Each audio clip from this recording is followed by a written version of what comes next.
Good evening. Welcome to a regular meeting of Athens City Council. It's Monday, May 7th, pretty close to 7:30.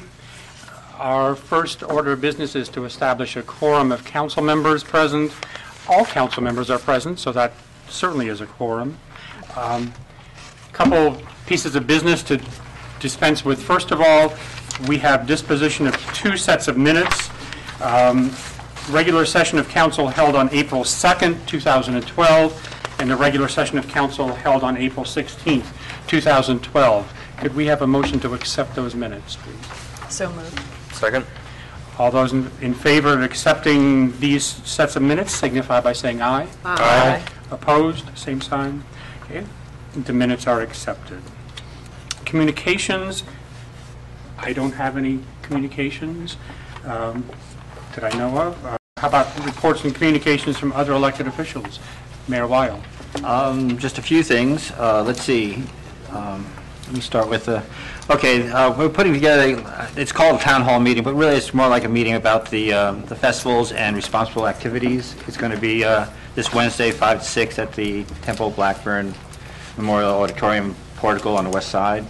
Essentially, it's just to reiterate the expectations of everybody who lives in the city on what they should and shouldn't do as citizens. No agenda is being put up and being vetted by both myself and the OU administration. In respect to that, also, the parking on Mill Street will be, of course, not allowed towards next weekend in anticipation of Mill Fest. So there will be no parking on Mill Street, I think, starting Friday. Let's see. There's also going to be a zero waste meeting coming up. This is a zero waste initiative. They've been having a series of meetings. They started April 10th. They're on the back end of it. They have one tonight, actually, at 6:30 at the Logan Hocking Middle School. Next one will be at Federal Hocking Middle School Library. The last one will be in our county, which is May 31st at the Athens Community Center at 6:30. This is to receive input on what the zero waste initiative, zero waste districts would look like. I don't know what it looks like myself because I can't conceive of everything being totally recycled, but at least I'll approach that. The last item I'd like to point out is that the International Street Fair, which I think is the 19th of this month, is also at the same time at 1 o'clock. There's a bicycle event. This is a community cycling event. Essentially, it's really like the bike rodeo, except for grown-ups. So if grown-ups want to learn the rules of the road, they come at 1 o'clock to the community center, and they'll get a tutorial on how to ride a bike, or rather how to ride a bike safely. And that's all I really have. Two questions. Yes. Some members of council have asked if they could come as to the event at the West Portico. If they choose to, yes. It's open to the public. Everybody's invited. Okay. I guess I'm not sure who all is going to be there. I'm hoping, I know Dr. McDavis is going to be there, and myself. Probably my chiefs, both the fire and police, as well as OUPD. I know the discussion will be what will get you in trouble, what won't get you in trouble, what the expectations are. I'm assuming the university will have their code of conduct out there too. After that, I think probably Dean Lombardi, possibly the OU Ohio University Student Senate president might be there. We sent him an email, I believe, or we're working on that. Again, I'm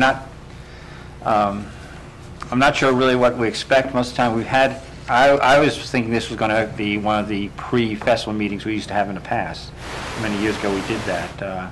I think it fell by the wayside mostly because it got a lot of students there, but most of the students who are responsible, and the ones who weren't did not show up. So it was self-selecting at that point. I don't think the council members are expected to speak, just be there in support of... Be there in support, and yeah, actually one-to-one conversations worked well too. So if you're there and you see a student and you want to talk to them or they want to talk to you, it's always an opportunity. And second question, the bike event, is a rodeo for adults only, or can we bring children? I'm not sure. I think the children's rodeo is in the morning, but I may be wrong. Yeah. I'm getting nods of all the at-large members right there who know all about it. Okay. I guess they're children at heart and they know all about it. But as far as I know, in the mornings for the children, in the afternoons, one of the conversations was the fact that there is such a spectrum of knowledge of bicycling. I think when we did that bike ped plan, if you remember, what's his name, Cox was it, I think it was talking about how pedestrians and bicyclists, they don't get licenses, so there's a whole spectrum of expertise between that, whereas a driver has a license, they've gotten to a level of competency, whereas a pedestrian, all they have to do is put one foot in front of the other, and same thing with bicycle, all they have to do is be able to balance it. I do know that the two people who are helping coordinate this for the city, Carrie, drawing a blank on her last name, Carrie Stemrich and Meredith Erlewine have taken a certification training to be able to provide this bicycle training for the adults. And you're correct, the children's section component is in the morning. If adults want to participate and they're there in the morning for the children's section, some people have volunteered to be able to provide childcare for the children while the adults attend the workshop. So it's going to have the basics of bicycle safety.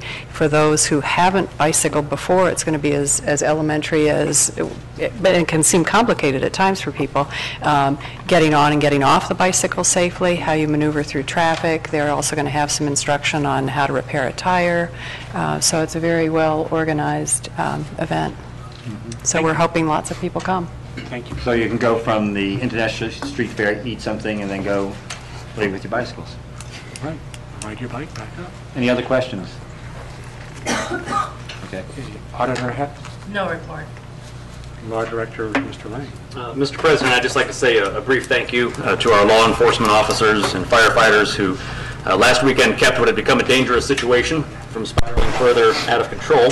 And Mayor Weil, I'd like to thank you for making the right call in a difficult situation and declaring the riot and allowing law enforcement to go in and clear the scene before it could spiral further out of control. Even though a major felony was potentially committed last weekend, that being the suspected arson, we can all be thankful that nobody was seriously injured. And again, that's a testament to, I would argue, the mayor making the right call and to our law enforcement personnel clearing the scene as swiftly and professionally as they could under the circumstances. So my thanks goes out to all of them, and I'd also like to thank you and President McDavis for hosting that forum on Wednesday. Hopefully some good will come out of that. Thank you, Law Director. We'll move on to, we have one ordinance for third reading, Ordinance 5212, an ordinance amending Athens City Code, Title 39, Wellhead Protection Plan, and declaring an emergency, introduced by Councilmember Fall. Thank you, Mr. President. I move that we adopt 5212. I second. 5212 is updating our wellhead protection plan. There's several major changes within the plan. We have discussed this numerous times, so I'm not going to go over it again. Though I would like to point out that this review and change in the plan and the updating has been more than a year in process because it was taken on by the Wellhead Protection Plan Committee. They put in a lot of energy and time into it, and I want to say thank you for all their work on this. I think that it helps to update and ensure the protection of the wellhead, our wellhead area.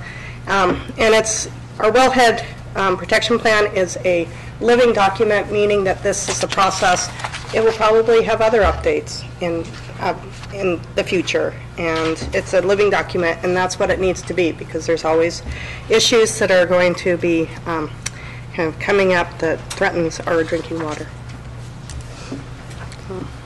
Mayor? I'd also like to thank citizens. There are several citizens who took time and worked hard on this. I know Heather Cantino and Muriel Grimm, to name two of them. And again, it was vetted by the Wellhead Protection Committee.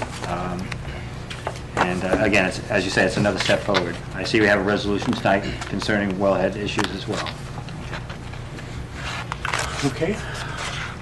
All those members in favor of accepting Ordinance 5212 signify by saying aye. Aye. Opposed, same sign. Okay, we have accepted this change to our wellhead protection plan.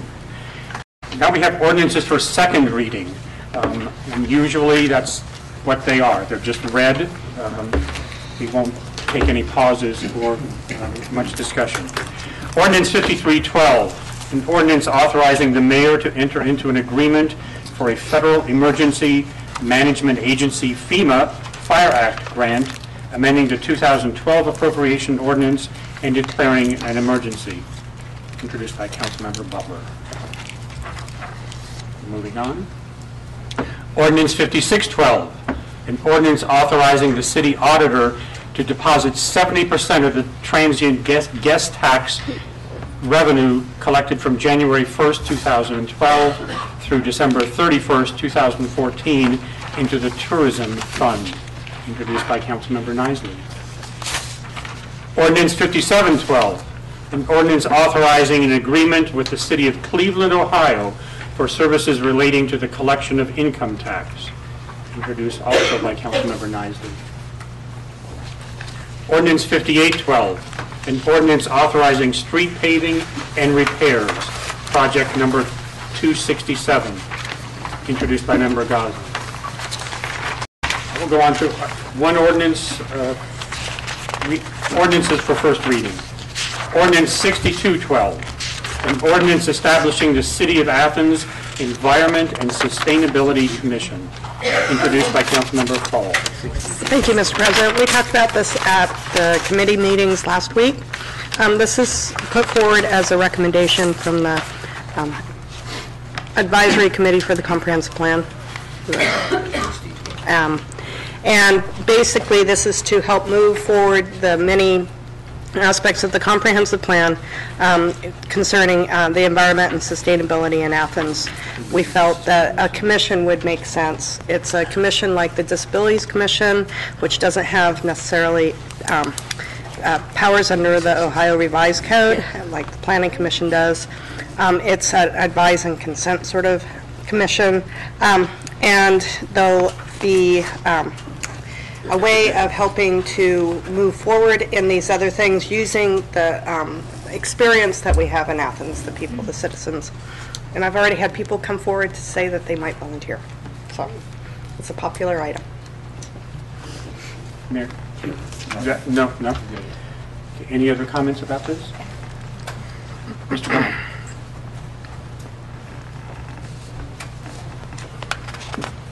Good evening. I'm Edward Baum, 20 Sunnyside Drive, Athens, Ohio, and I'm here in my role as Chair of the Comprehensive Plan Review and Advisory Commission. I'm very pleased that the Council has decided to move forward with this. As we talked last week, this is an opportunity for the city to really examine the things needed to improve the environment and promote sustainability. This is a big area in the Comprehensive Plan. It's an area that, as the Commission looked at it, discovered we could not do it all by ourselves. The council cannot do it all by itself. The mayor could not do it all by himself. And as a result, the feeling was that a group of people coming together specifically with that responsibility of making recommendations for how the city can continue to move forward in this area would be something that would be appropriate. And that's why we recommended it to the City Council, and why we're very pleased that Representative Fall has moved forward with it. Thank you. Thank you. Ordinance 6112, an ordinance authorizing the mayor to submit an application and enter into an agreement with the Ohio Department of Transportation for the purpose of acquiring bike path funds through the Transportation Enhancement Program and declaring an emergency, introduced by Councilmember Gosnell. Thank you, Mr. President. I would like to move to consider Ordinance 6112 under suspension of the rules. Second. And the reason for the suspension is the grant application is in process, and our Public Works Director actually submitted language in there saying that council would consider support of the project soon, so we need to get this to them to meet the grant deadlines. All those people in favor of suspending the rules on Ordinance 6112 signify by saying aye. Aye. Same sign of opposed. Okay, the rules have been suspended. Thank you. I would like to move that we consider adoption of Ordinance 6112. Second. Thanks. And this ordinance is for, as mentioned in the title, connection for Comus Road to the bike path. And so this would involve construction of a shared use path as well as a bridge over the Hocking River. Somewhere along Columbus Road, I think we're considering areas right near the bottom of the hill currently, but that's not set in stone.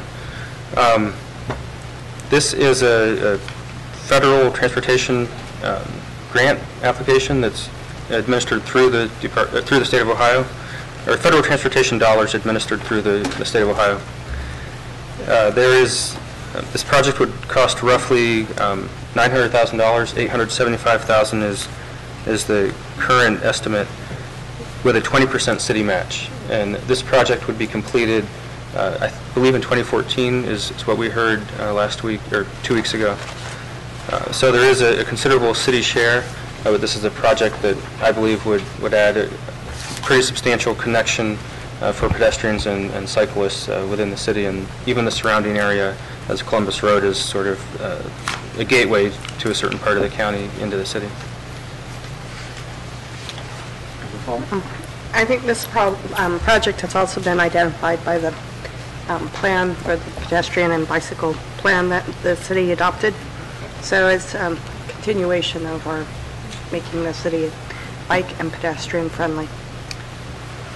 It also ties into our larger plan. We're involved with federal funds that have helped us be part of a program that has a mobility manager, and it's looking at not only transportation in the city, but the Athens community, the entire county. So I think this is one other link that's providing mobility for people in a number of ways. I think we also discussed at committee hearings how also for emergency personnel, they saw this as a very important connector for them when they're on all-terrain vehicles or whatever. Obviously, you can't use a car, but that would be an important link because it's difficult to get from one side of the city to the other, and that would be an important area for them, I recall us discussing. I apologize for the enthusiasm of my Public Works Director. But he saw an opportunity. He's been, again, this is a transition from something like the bike path and bicycle pathways from recreation to transportation. And that's where you start making connections that actually help people get from point A to point B. And again, this is one of the conversations we've had about over the past several years. So, we'll see how it goes. Thank you. Lastly, I might just echo some of the comments that have been made as well as acknowledge that I think we're a pretty bike-friendly city and we're aspiring to be more so. There's been a number of bike events within our community that we've hosted, and this again, I guess, supports that, and I do as well. And just one last comment. The requirement for support of City Council for this grant application was a new requirement this year that was not noticed. It was a change in the protocol from previous years, so that's why it's coming up under suspension. And with that, all members who We like bikes. would vote to accept Ordinance 6112 signify by saying aye. Aye. Opposed, same sign. Okay, we do accept Ordinance 6112. And finally, Ordinance 6212, an ordinance amending Ordinance 011011, authorizing repair of the Grosvenor Street slip, Project 238, and declaring an emergency. Member Butler. Thank you, Mr. President. Maybe I should double check before I start. Does this need to be suspended? I may at this moment move to request a suspension of the rules.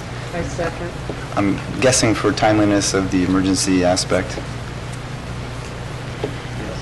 Thank you, Mayor. Okay. All members in favor of suspending the rules on Ordinance 6212 signify by saying aye. Aye. Opposed? Same sign. Okay, the rules have been suspended. Member Butler. Thank you, Mr. President. Well, to describe this briefly before we move to adopt, there's been a lot of work and attention on Grosvenor Street. There was a slip project that we're addressing along with sidewalk improvements, and this is to echo and I guess complement that project. The engineer requested an estimate to be made, our Public Works Director, to fulfill the needs of finishing the Grosvenor Street project. So $70,000 are needed to complete that, with $50,000 of it coming from wheel tax and $20,000 coming from the stormwater fund. So this passage of this ordinance will allow the Public Works Director and the city to move forward with completing Grosvenor Street. And it's been a street that's been in repair or disrepair for a long time and needing this repair badly. Thank you. Member Butler or the mayor, can you tell us quickly, when you said finishing Grosvenor Street, what's to be finished? The Grosvenor Slip is being finished over here. I believe it's an expansion of some of the sidewalk repairs and some of the street repairs, but I couldn't tell you for sure. I see some of it's coming out of the stormwater fund, which means they're going to be doing some stormwater drainage issues. Sidewalks and drains will be extended. And part of what's happening here is that our original project costs came in $53,000 under for the total project cost. Sidewalks in. So we were able to incorporate that savings, and then with a little bit more money that we're putting aside by amending this ordinance tonight, then we're able to really extend the scope of the project. Thank you, Member Nice.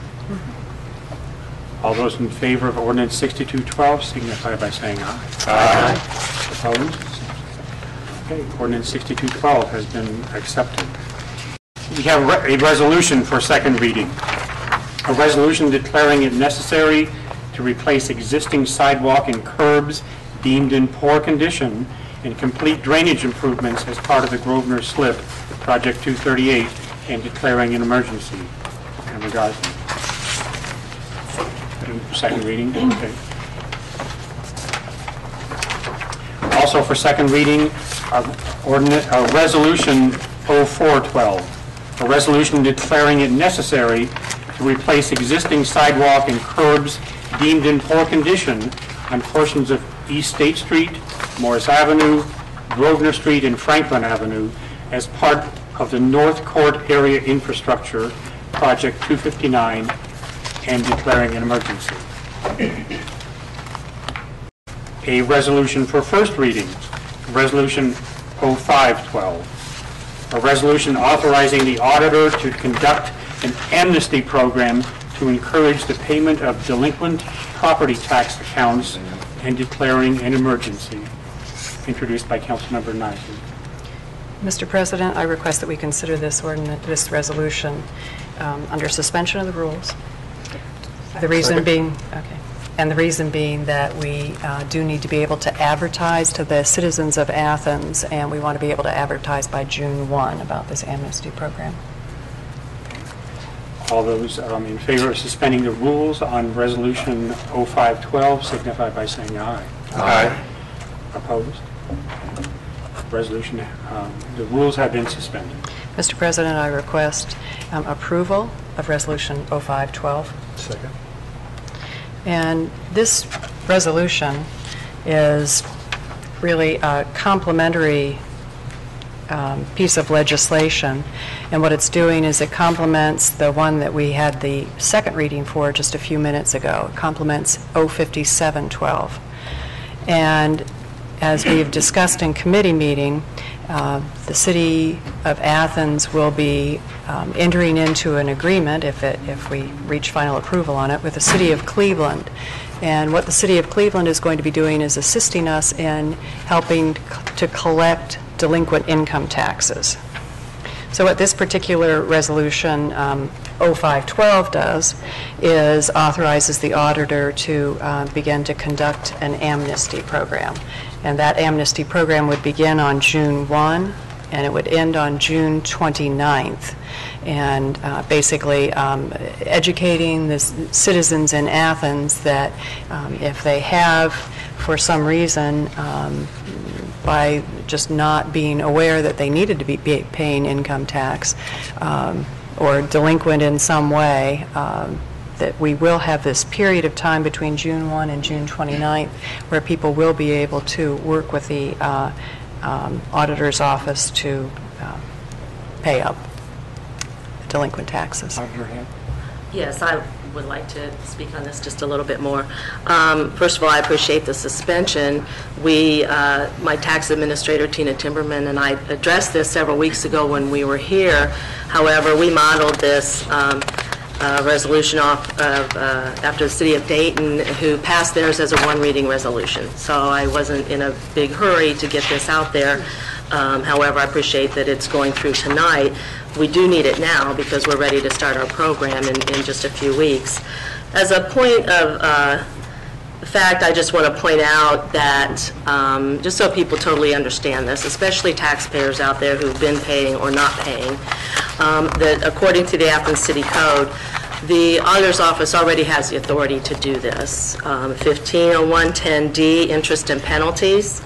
The administrator is hereby given the authority to abate any of the interest, penalty, and late fee imposed by this section upon formal request of the taxpayer.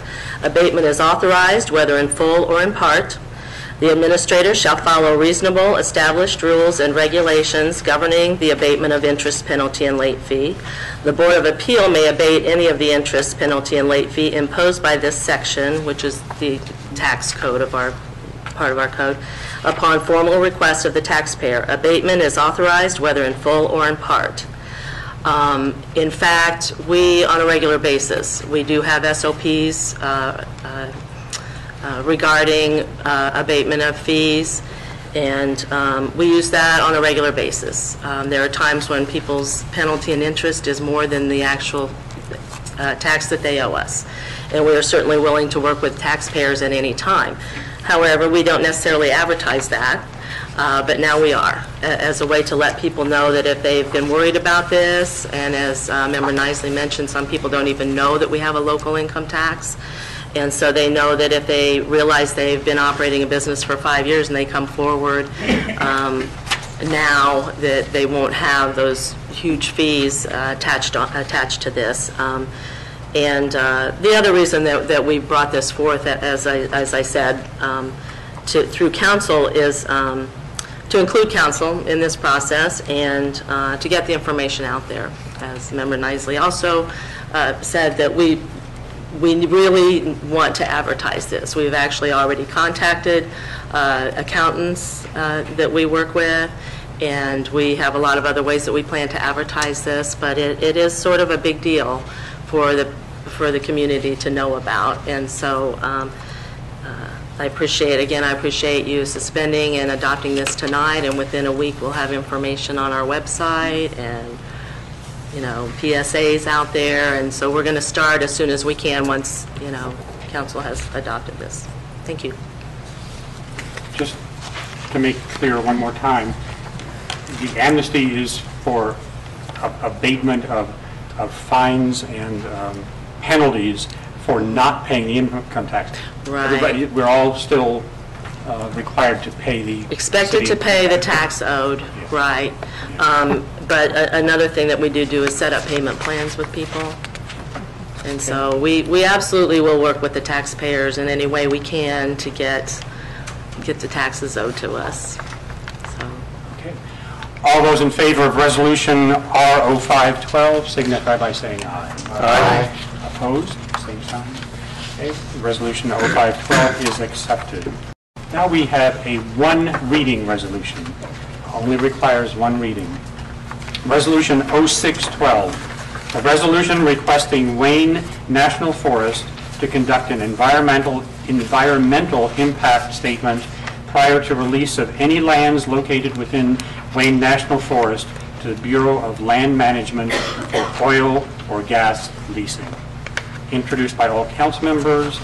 Who's going to be speaking? Member Fowler. Oh, thank you, Mr. President. Actually, I would like to read the resolution because I think that you can't emphasize enough how important this issue is for the citizens both of Athens City and the County of Athens. Whereas Ohio municipalities are required by law to protect the health, safety of their citizens from pollution of their water supply. And whereas the City of Athens drinking water supply is a sole source aquifer adjacent to and recharged by the Hocking River, and significant water withdrawals from the aquifer and/or the Hocking River will have a deleterious effect on the city's water supply, which is our duty to maintain. And whereas the water table in our well fields range from the surface level to 20 feet below the surface throughout the year, and whereas the aquifer that feeds Athens' water supply is shallow, averaging 60 feet below ground level, and is therefore especially susceptible to pollution from surface level and near surface level contamination.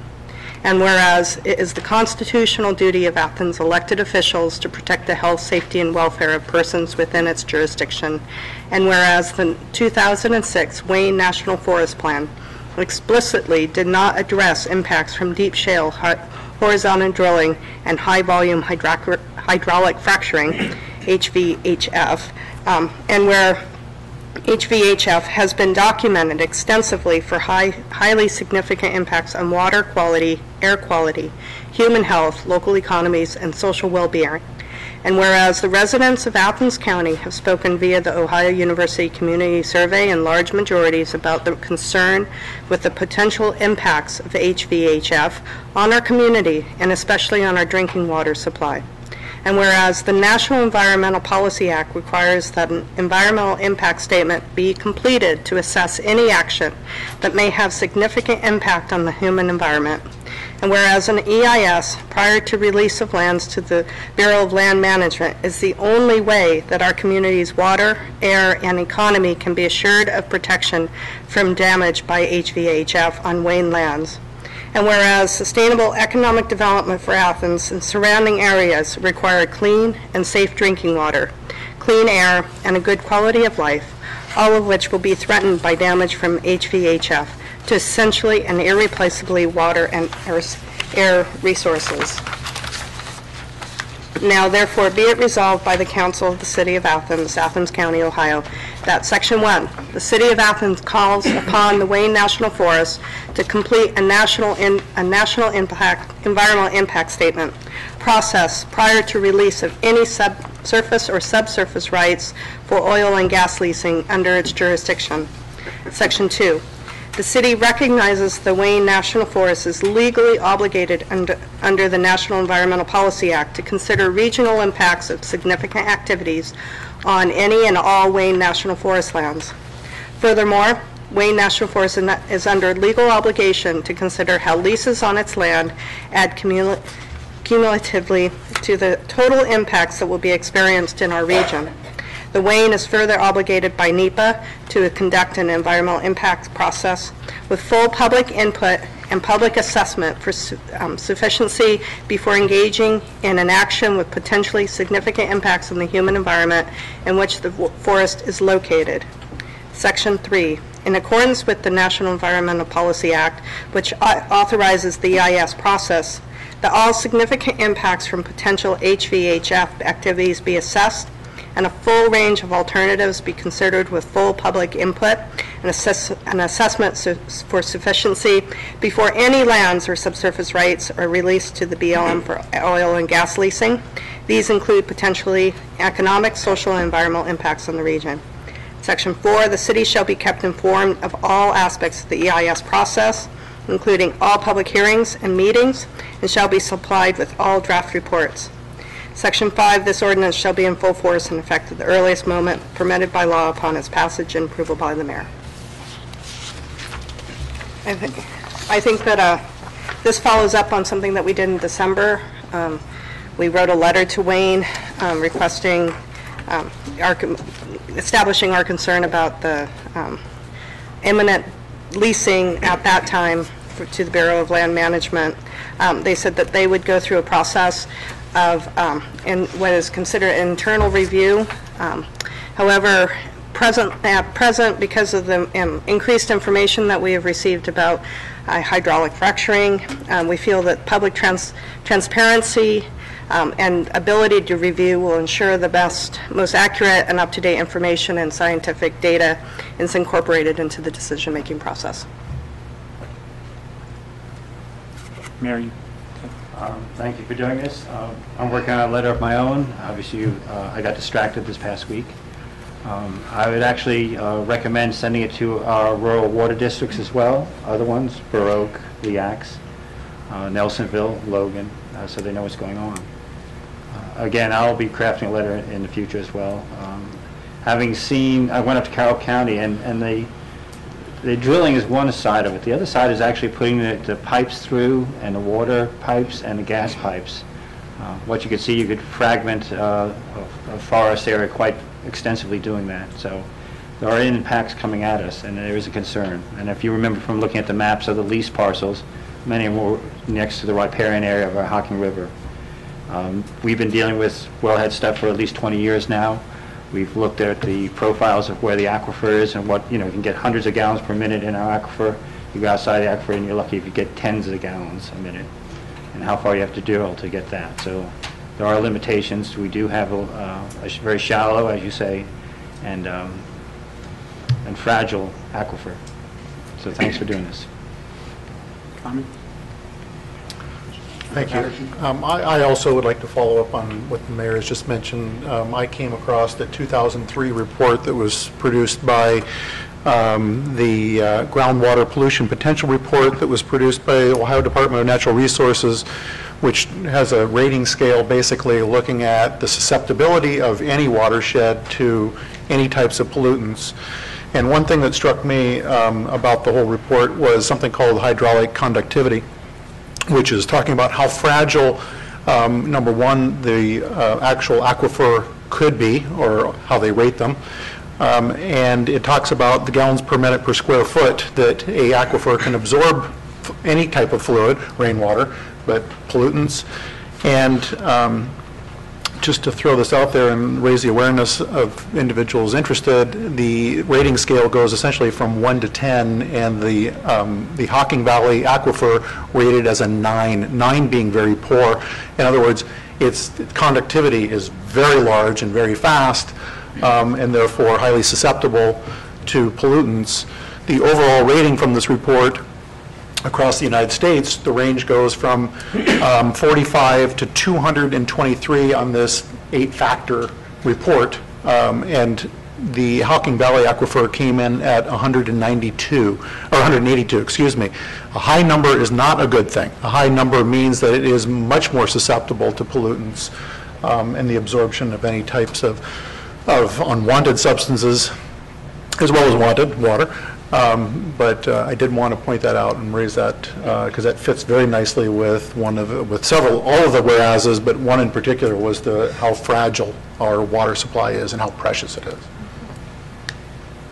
Other comments? I'm sorry, number 9. Just geographically, not that I have the exact information, but I do know that from the census information, Athens County is 79% forest.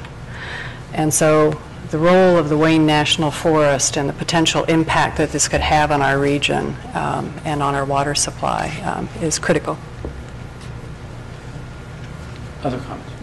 I'd like to make a comment. All the comments that have been made are great tonight, and I want to say that we've had so much community support, community input, volunteerism, to really look into this issue, to go and look at sites, to try to understand the industrialization of the oil and gas development and what it does to communities. And I feel that everyone here on council, including our mayor, is pretty well educated and very concerned. And to me, this is the issue of our time for our area right now. And I really appreciate the hard work and everything that everyone's been doing to work on this issue and become educated to understand it. Daily, we hear new reports. We hear of different aquifers being contaminated and the difficulties communities are now facing because this has been going on for hydraulic fracturing has been going on for 5 and 6 years now. So we can benefit from that knowledge. So I appreciate that. Thank you. Mayor. And it's not only, it's our water system in general. I mean, if you look at Tupper's Plain and how it's been unfolding for the past 5-6 years now in terms of the C8 issue. I was reading I think this local publication, Marriott, this past week, The Anchor.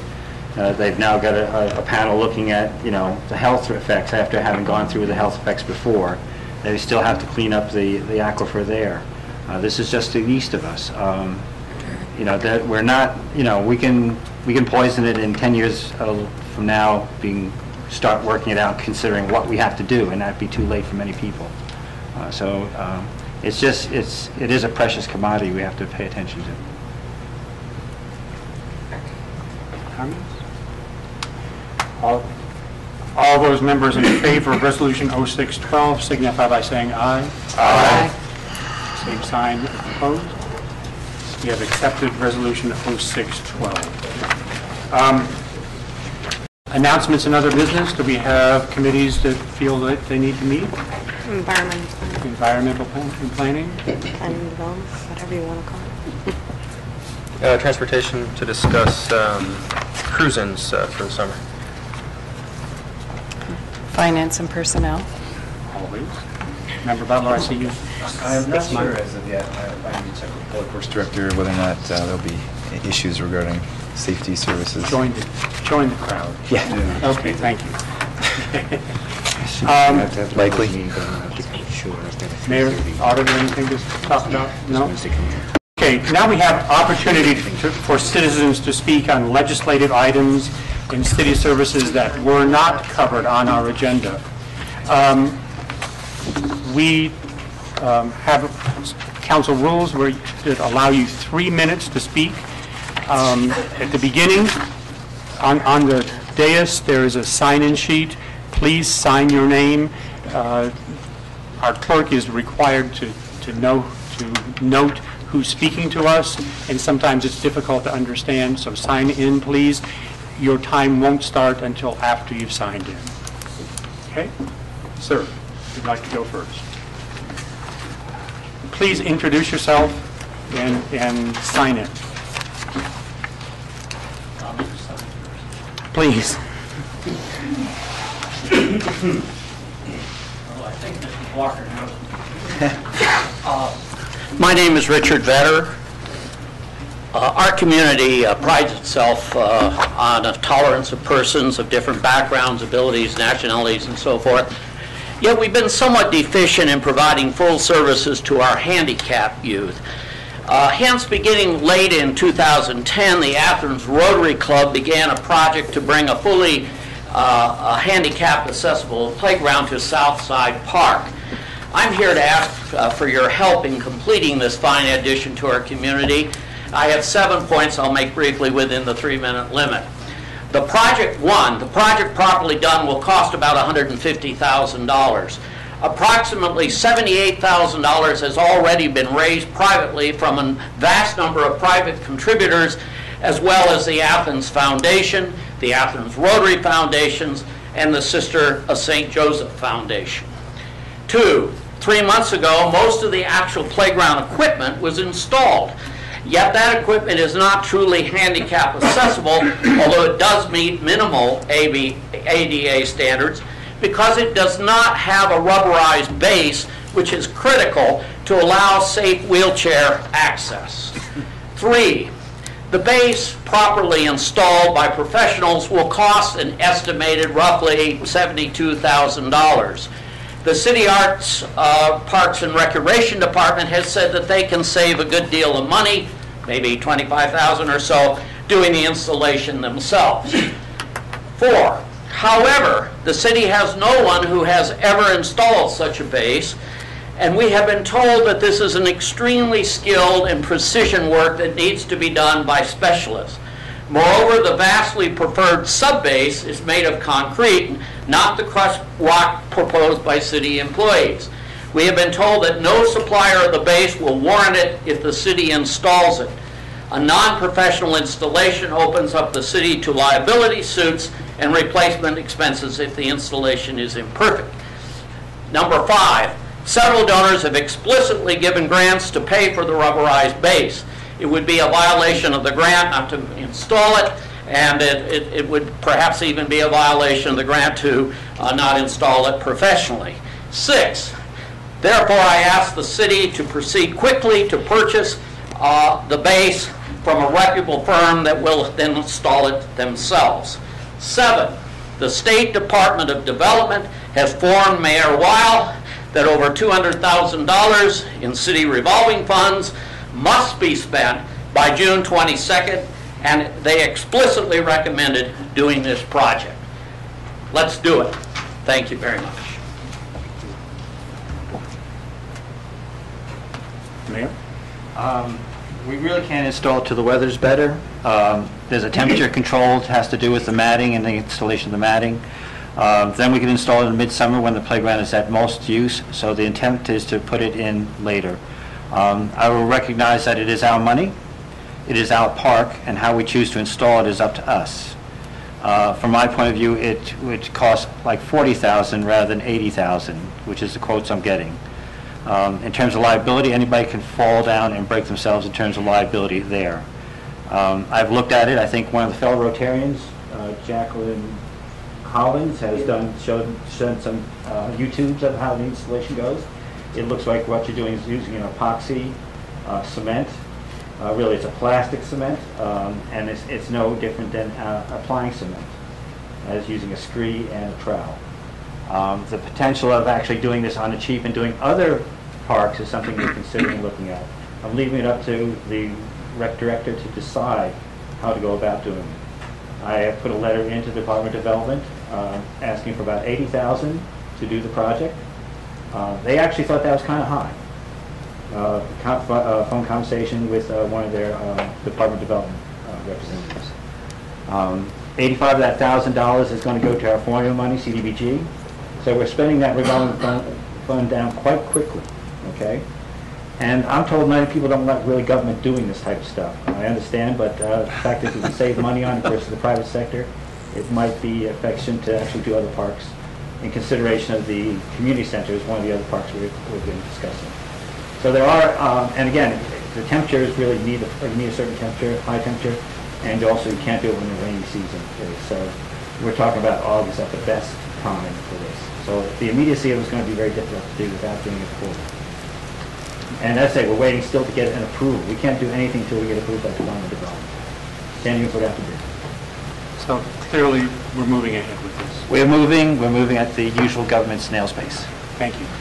Other people who would like to speak to council? Yes, ma'am.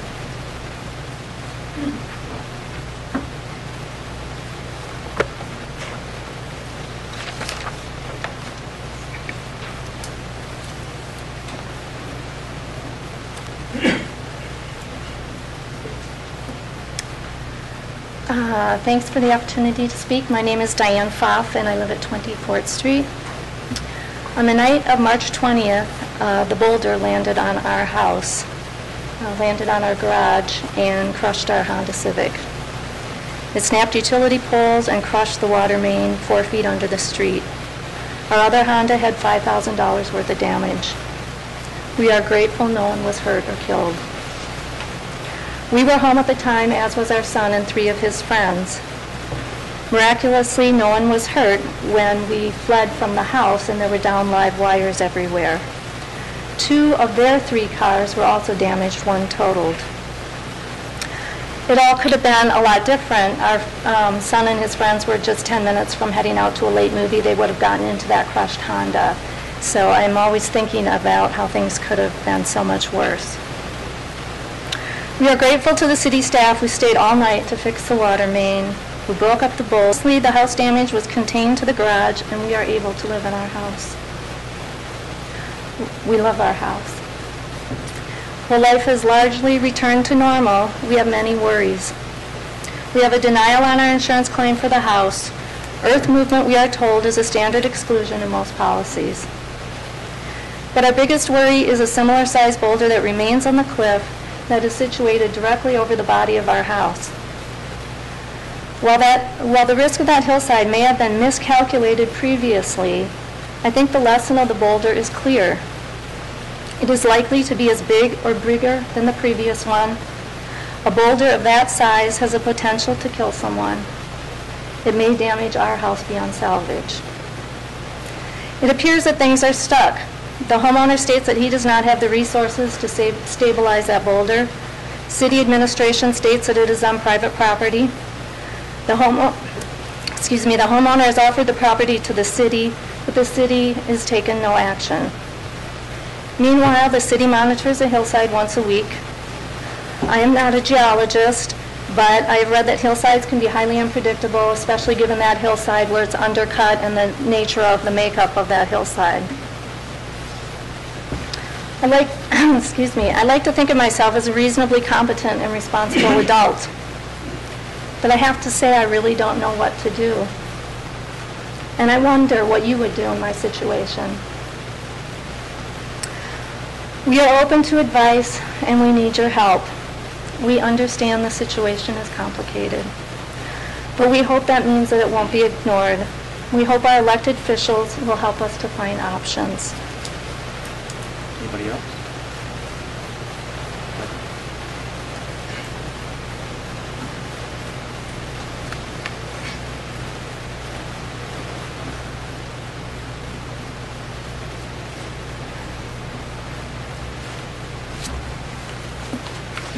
Good evening. I'm Michael Weiser. I live at 60 Fairview. It's been several weeks since the boulder fell from the cliffside above 4th Street. In that time, I've begun to trace the history of the cliff and try to get a handle on this situation. The situation, as one local attorney agrees, is that our current circumstance is the extension of an existing and ongoing hazard, neither created by the current city administration nor the current property owners, but allowed to exist from its earliest incarnation through the inaction of earlier city administrations to safeguard the public. While my neighbors and I now own the properties above and below the cliffside, the city exists in perpetuity to ensure the public welfare. The Athens Brick Company owned and mined what now constitutes several properties above the cliff face and the area of 4th Street and the plateau below. The Brick Company went bankrupt in 1917 and appears to have abandoned the site at that time. An aerial photo of the city of Athens in 1932 shows the remains of the mining site and the access road that was to become 4th Street. Sometime after 1932, the city established 4th Street. By not taking the potentially dangerous cliffside into account, the city leaders of the time did not act to secure the public safety. Then, by allowing the area beneath the cliffside to be rezoned as a residential area, without first stabilizing the cliffside, the city again did not act in the public interest with regard to the clear and present danger of the looming cliffside. Finally, when a sizable rock fell in the 1930s at the same time that homes were being planned and built on that plateau, the city again did not act to remedy a dangerous situation. The rock can still be seen on 4th Street today. I think it is clear that throughout this history, the city did not act in several instances when it had the duty and the obligation to ensure the safety of all. Because the cliffside was not properly graded and stabilized at the time of the Brick Company closure, 95 years of wear and erosion, as well as tree growth and root insinuation, and the ravages of the freeze and thaw that happen every winter, have been allowed to go on without pause. The entire cliffside is of a similar makeup along its entire expanse, and the possibility of movement occurring elsewhere along the face of the exact nature of what we have recently witnessed is a real danger. The same exact forces that acted upon the section of cliff below my home have been at work along the entire face for nearly a century. The boulder that recently fell may be the first event in the beginning of a tipping point in the nature of the evolution of the cliffside. If this is so, are there other boulders along the cliffside waiting for a hard rain to dislodge? This is an issue of all the properties above and below the cliffside. I have spoken with all of my neighbors, and we would be willing to cede our portion of the cliff to the city. This situation has become a larger issue of the public interest being neglected in the past and public danger being revealed in the present. Thank you.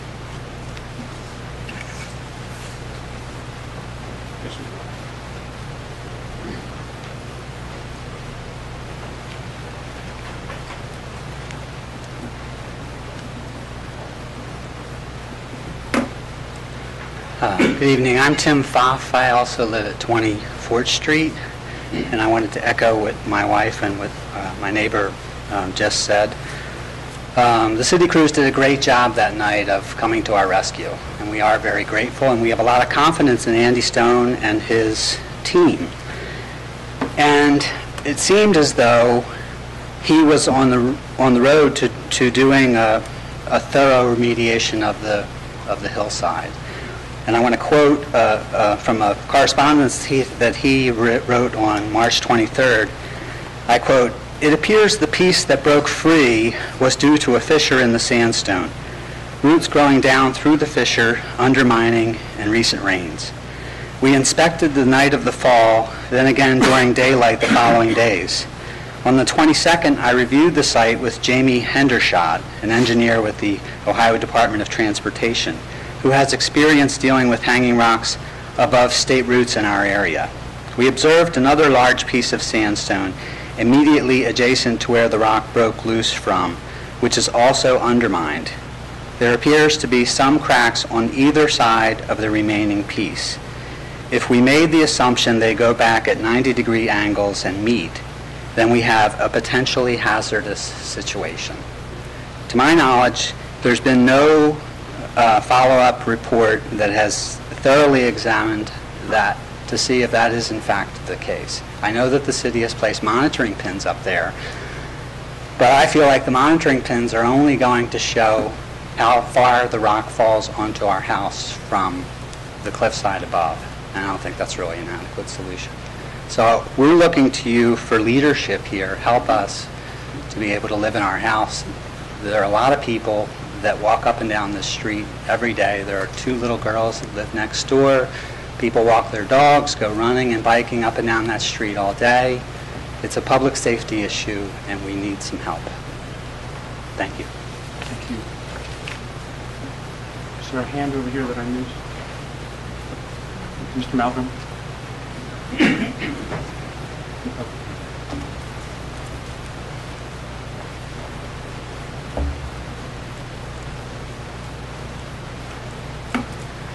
I'm Scott Malcolm. I live at 31 Utah Place.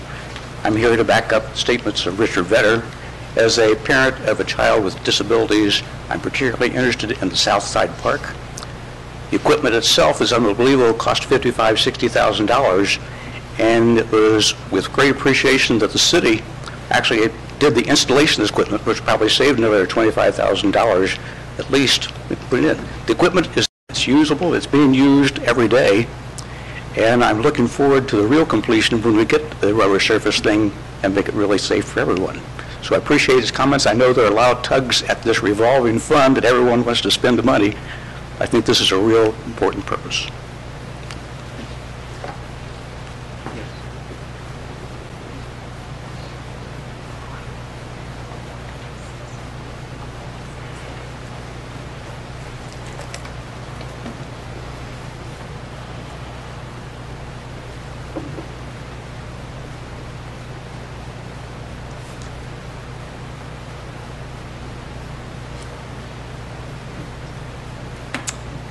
My name is Christine Miles, and I also live on 4th Street.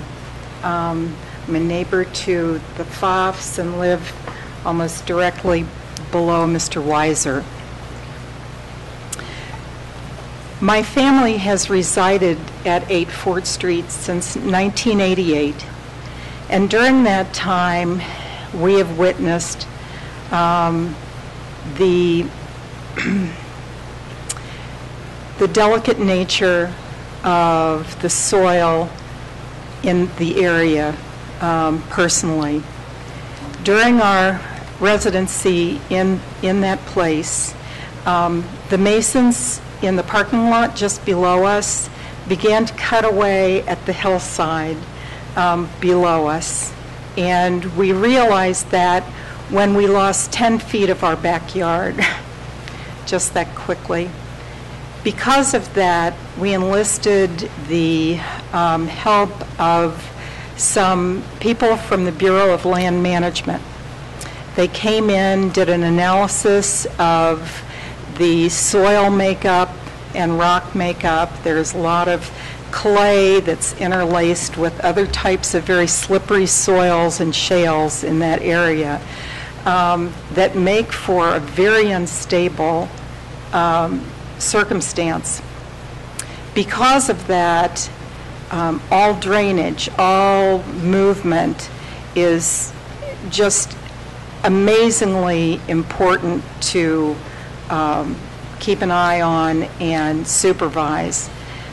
During our time working on remediating our problem, one of their suggestions was that there should not be the use of any heavy machinery in that area. And I had not reread that report until after the fall of this amazing boulder, and that the ongoing use of, and thank God, the use of the heavy machinery that was used to carry away those, I mean, how else would that have been done? But looking back, it's frightening to think of what additional damage may have been done on the upslope of that hillside. We were also informed that there is a term called the natural angle of repose, which nature will not be denied. And because of that, soil will continue to slip until that natural angle of repose and that angle is reached. We have been able to stop the movement in our area. It's going to take some help for the thefts to do the same, and if it's continued to erode underneath that boulder, I am just fearful for their good and that of the citizenry. Thank you for letting me speak. Yes, ma'am.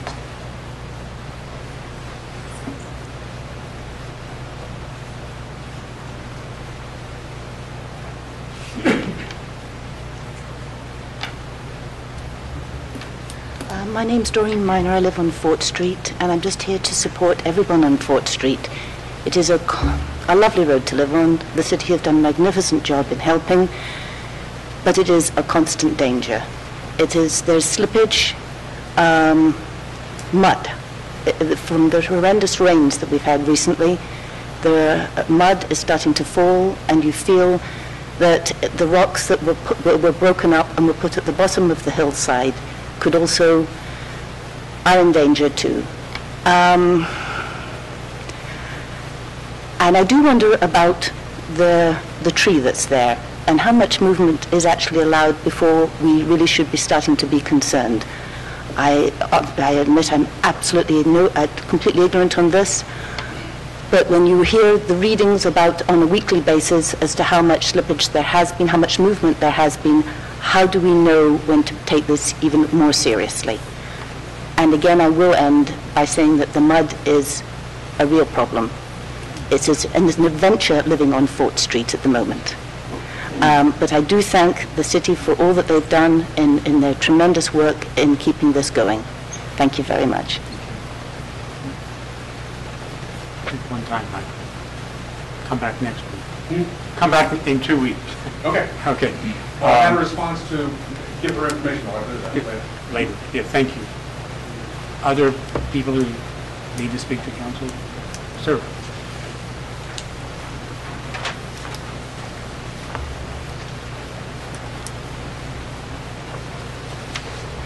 My name's John Howell, Clark's Chapel, 7745 Clark's Chapel Road. I just want to thank the City Council for the adoption of the Wellhead Protection Plan. And I recognize that there was some legitimate discomfort about incorporation of portions 15 and 16 that might be perceived as being at odds with state law, which gives ODNR the sole authority of permitting and locating drilling. And there is a principle, it's in law, federal law supersedes state, which supersedes local. However, there's another principle that's implicit, if not explicit, and that is when laws are at odds, those which best protect the constitutional rights of its citizens should dominate. When federal law better protects than local laws, like it did in the case of civil rights, it should dominate. But when federal or state laws fail to protect the rights, the lives and well-being of its citizens, local laws which offer such protection should supersede federal or state law. Although the Constitution does not specify a right to clean water and clean air, it does specify the right to life, liberty, and property. It can be argued that the right to life itself demands a right to adequately clean water and air. And in this case, state law fails to adequately protect the water supplies of its communities. But the Athens Wellhead Protection Ordinance that you have just passed fulfills the responsibility of local officials to do their best to protect the rights of its citizens, their health and welfare. Thank you.